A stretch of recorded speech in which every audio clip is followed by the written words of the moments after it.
হযরত আদম আলাইহিস সালামের নাম আবু মুহাম্মদ কেন? আদমের নূরে মুহাম্মাদি দর্শন। আমরা তো জানি যে হযরত আদম আলাইহিস সালাম আমাদের আদি পিতা, কিন্তু তার নাম কেন হলো এটা তো জানি না কেউ, বা কেউ জানি।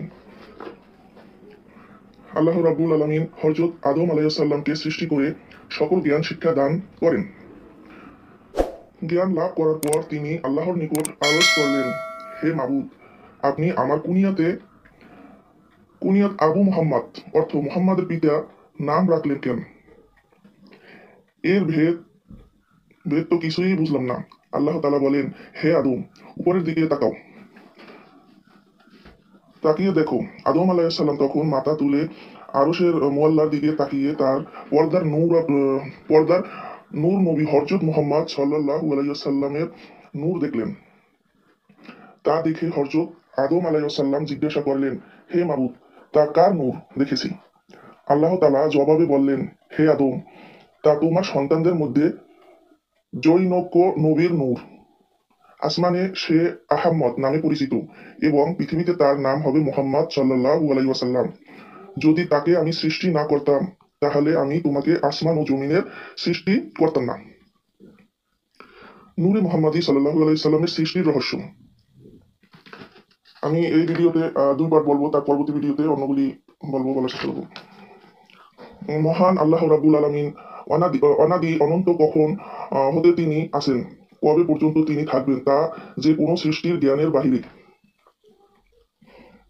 কখন হতে তিনি আসেন এরূপ প্রশ্ন ঠিক নয়। কতদিন বা কবে পর্যন্ত তিনি থাকবেন এরূপ প্রশ্নও ঠিক নয়, যেহেতু তিনি সব সময় ছিলেন এবং সব সময় থাকবেন। তিনি ভবিষ্যৎ বর্তমান সব সময় বিদ্যমান। তবে তিনি একাই ছিলেন, এমন এক সময় ছিল যখন তিনি ছাড়া আর কিছুরই অস্তিত্ব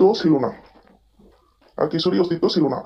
হঠাৎ তিনি নিজের খেয়ালে মাখলুক সৃষ্টির ইচ্ছা করলেন, আর এই ইচ্ছা অনুসারে তিনি সর্বপ্রথম তার পরম প্রিয় সখা নূর সৃষ্টি করলেন।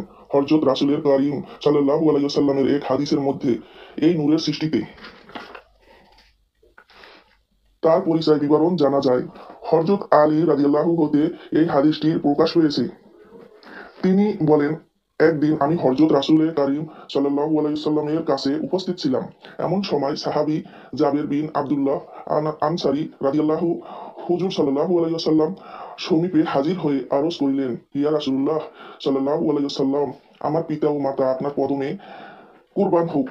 আপনার কাছে একটি বিষয় জানতে ইচ্ছা করি, দয়াপূর্বক জানিয়ে বাধিত করুন। আল্লাহ পাক সৃষ্টির পৃথিবীর মধ্যে কোন বস্তুটি সর্বপ্রথম সৃষ্টি করেন?